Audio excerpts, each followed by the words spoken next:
To use S Pen as magnifier to make things on the screen easier to see in Samsung Galaxy S23 Ultra, first you have to add the magnify function to the Air Command menu. To do so, remove your S Pen to open up the Air Command menu, and then tap Add.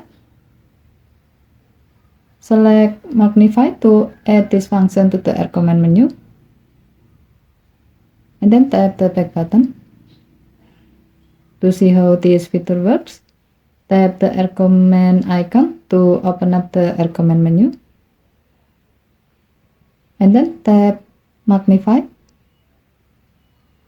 If needed, you can change the magnification level by tapping the Magnify bar, and then select the desired magnification level.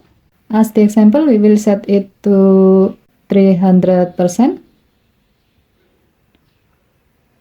Now, hover your S Pen to a specific part of the screen to magnify it.